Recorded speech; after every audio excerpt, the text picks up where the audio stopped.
How's it going, everybody? Welcome to the channel. As always, if you enjoyed today's video, don't forget to hit that like and subscribe. It helps out, means a ton. You guys get plenty of fun stuff. Not just One Piece, we cover plenty of manga on the channel, so stick around, check it out, see if anything else catches your interest.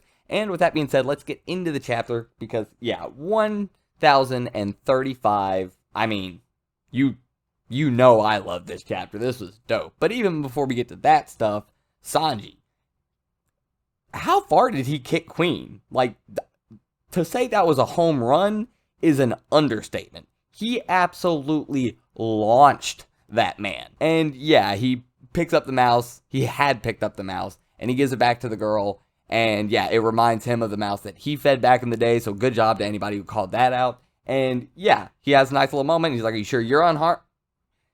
And he gets knocked out. Well, not gets knocked out. He falls unconscious because he is very, very hurt. Everybody's getting pushed to their limits here. So yeah, moving on from this, we do go back to King and Zoro, and yeah, this was amazing. So starting off right off the bat, just to get it out of the way, Zoro mentions that the secret behind King's like flames and stuff, and what's going on with like not taking damage or taking damage, or like what's going on here. So when his flames are going, his defenses are just wild, but he's a lot slower. When the flames are not on his back, he is a lot faster, but he can be damaged. I don't think this means he's invulnerable when the flames are going, but he's like insanely durable when those things are going. So yeah, that's basically the mechanism that Oda is using for King's, at least, durability and strength and so on, I guess. Other than that, yeah, he just uses flames and he has a devil fruit. So yeah, Zoro comes flying through and you see a big slash on King. And there's blood there, so woo! Because remember the other time we were talking about, like, I keep slashing him, but there's no blood. Big old little splurt of blood coming out. Good job, Zoro. But there is also a little rip, and there's a little bit of blood coming off of Zoro. Now, the one on King was it was slash compared to rip, and there was a bigger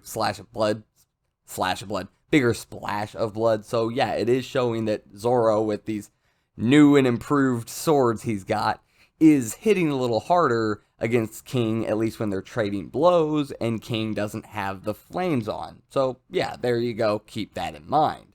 Anyway, he ended up slashing the mask off. So King finally reveals his face, and I think it is absolutely hilarious how King went from like sadistic, like torture gimp suit, like latex, like whatever, and then as soon as the mask comes off, opens up the jacket, and it's like open leather jacket, white shirt underneath with like the frills on it, long white hair, pretty face, brown skin. Like, we immediately went from like torture gimp suit sadist to like pretty leather jacket boy. What? We made this shift so fast, and I just found that absolutely hilarious. But anyway, that's not really the point. Some of the members of Kaido's crew that were surprised to see King's face were like, wait a minute, black wings, long white hair, dark brown skin, drop dead gorgeous.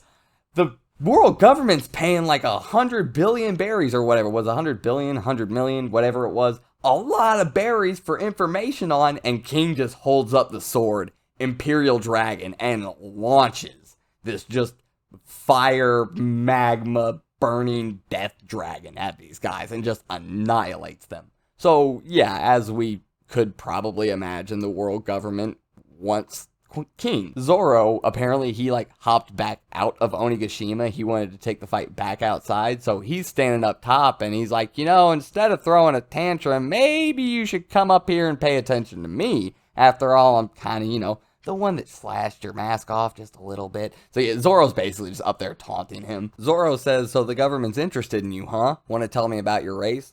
King then transforms into his pterodon form, right? Yeah, pterodon. And yeah, it's very reminiscent of page 1's to me, because it has the stretched out face and his hair also like lays over to one side. So yeah, it was just very reminiscent of that. And yeah, he says, why would I tell you about my race? Why bother? You're gonna be dead soon. Flies up there. We take the fight back outside. He starts shooting a bunch of little flame wing bullet thingy things back at Zoro.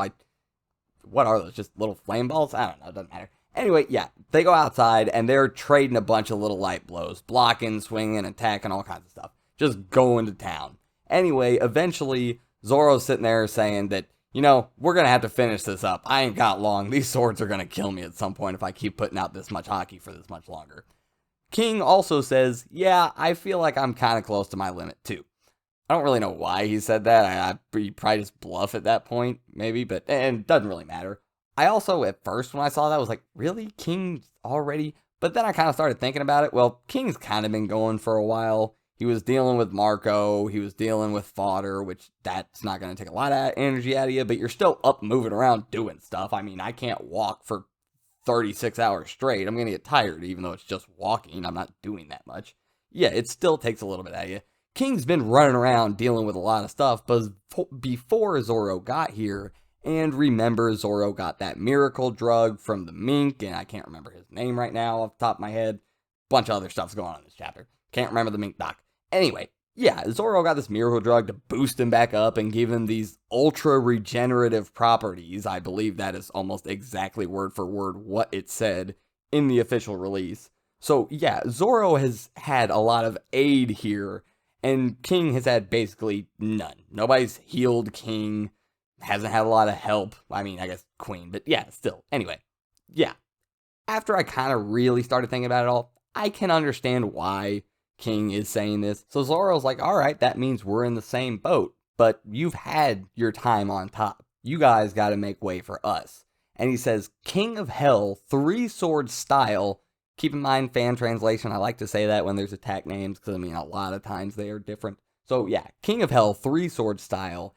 King interrupts him and says, don't get ahead of yourself. Kaido is going to be the next king of the pirates. So we have very similar ambitions, at least for our pirates and for our captains, and our captains have similar ambitions to be the king of the pirates. And yeah, anyway. And this immediately transitions into a quick flashback for King and Kaido, in which they are both in a probably government facility in which they were both being tested on, because a person said during this, I guess this could change in official translation too, but test subjects are escaping. Plural, meaning Kaido and King. Also remember, Kaido's been captured by the Marines multiple times, and yeah, they've just failed execution attempts and he's escaped. So this is probably just one of those times. This is also probably how Vegapunk got his lineage factor, so he could make the artificial devil fruit that Momo ended up eating. So yeah, this probably ties into quite a few things. Anyway, yeah, Kaido ended up breaking King out of this government facility where they were testing on him because of the flames on his back and the durability they give him and all this stuff, and him being a Lunarian. This goes back to him being wanted for like 100 billion, 100 million, whatever, berry bounty. We also learned that King's real name is Arbor, but Kaido told him that you're strong enough to worthy of a strong name, so call yourself King. He also asked him to join his crew, said he was starting a pirate crew, so this was the start of the Beast Pirates, similar to Luffy and Zoro. One dude asking another dude, hey, join my crew, we're going to start a crew together. Started off as just the two of them, kind of like the two of them.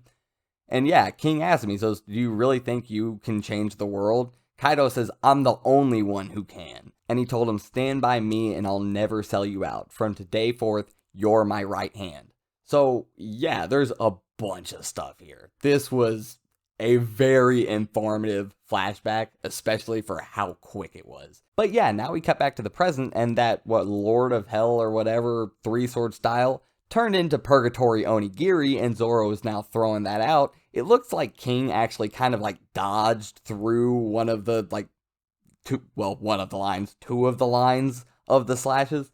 But Zoro said something like that attack didn't hurt him because he had flames on his back, but it looked like he dodged them, so I don't know. Either way, Zoro's straight through this rock. This is just a super cool panel of Purgatory Onigiri. King responds in kind with his big imperial flaming dragon thing, and Zoro this time comments like, this fire is like magma. Like, Jesus God, this is hot. They go in, clash blades. King tries to use that little trick sword thing again to like snatch them and fling the swords away like he did once before. Zoro does not feel very, happy about this. This doesn't make him a happy boy. This does not make a happy swordsman. No, it does not. So Zoro glares very angrily, and all of a sudden they kind of just get pushed back and they just don't touch anymore. Because he said, you're not taking these named swords of mine. They are precious to me. And yeah, it's so maybe a little bit of that advanced conqueror's honky, not letting things touch. I'm just saying, my boy kind of just on that line, kind of tiptoeing it. Now this ain't something we're pulling out all the time yet. Luffy's gonna be much more proficient with this, of course. But my boy's getting to tiptoe on this line and dabble in it just a little bit. We like to see this. This is nice. Anyway, yeah. So after this, King just whoosh, disappears. Goes fast mode. Zoro knows that this means he can cut him. Fast means no flames, less durability. King comes in with a huge kick straight to Zoro's face, but Zoro, being an absolute boss, uses this moment to supercharge one of his swords with the clouds, lightning, everything. And from getting kicked, takes the momentum, twirls around, and cuts straight up into King with Bird Dance and just annihilates the dude. Now, maybe not annihilates him, but Zoro won that exchange. I am sorry. That was clean as all hell. Are you kidding me? That was so damn smooth. I love it. Thank you, Oda, and thank you, Zoro. So yeah, they go back to just trading blows back and forth. I mean, there's a ton of just little cuts and blocks and dinks and whatever just going on. I mean, they're going to town again, just jabbing back and forth. Zoro's taunting him again. King's acting like he's hot shit because of his race and like a being like you can't defeat me. Acting like he'll remember Zoro as a swordsman with some skill. Disrespectful. Anyway, yeah. King throws out Imperial Guardian Flaming Dragon. Zoro responds to this in kind, jumping up with Underworld King's 3-bladed dragons, 103 emotions, Flying Dragon Hellblaze. Cuts straight through the Imperial Guardian Flaming Dragon and annihilates King in the process with the full follow through on it. And whew, my goodness. My absolute goodness. We're nearing the end of the year. I'm nearing a year here on YouTube. And it hasn't just been me. I've had a bunch of support from a bunch of people. I got my guy, Anime Devil Hunter, Luffy fan, all the way. My guy over here, Luminaire, Sanji fan, all the way. We got Vince Smoke Productions, Sanji fan, all the way. We got all kinds of people out here. I actually need to make sure and check Emperor Wave's favorite character. Emperor Wave, if you're still here, let me know your favorite character. I don't think I've asked you this. I've seen you as both Kaido and Law as like a little, so I don't know, maybe one of them? I don't know, I gotta make sure. Anyway, yeah, everybody. So, I'm not talking about just Zoro here. Zoro, Sanji last chapter, Luffy, we haven't touched on him in a little bit, but my goodness, up on that rooftop, let's just be real, Luffy's just, he wears Jesus sandals for a reason, okay? Fine, okay? But my goodness, can we just stop and appreciate how far the monster trio has come? Like, I'm probably gonna start One Piece from the beginning well before it ends and just go through it all over again, while I'm obviously still doing it week to week. But my goodness, just,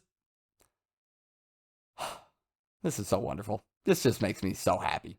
This is great. Oh, yeah, yeah, the sword god of Wano has arrived. Yeah, killing a dragon. This is Zoro kills Kaido people. Wanted this. Kaido's a dragon. Cut the head off a dragon. Killed a dragon. Imperial Guardian Flaming Dragon is a dragon. So, yeah, I was never a fan of Zoro kills Kaido. It just didn't seem plausible to me. I just did not see that happening. It's just not how I saw it going. And yeah, I doubt it. But this, I think, is Oda kind of calling back to that. I think that's why it keeps coming up with dragon stuff. That's why King has no specific reason to use, like, dragon-themed flame attacks. Nothing about him is dragon-themed. I mean, he has wings and dragon has wings, but he doesn't have dragon-style wings. So yeah, this is part of that. And you could also say this is King using dragon-themed attacks because Kaido, with the dragon fruit, he obviously admires Kaido very much and wants Kaido to become the Pirate King and all that. So maybe it was an homage to Kaido is how he did it. So you know what? That is another way to do the Sword God thing because Kaido is the dragon that is ruling over Wano.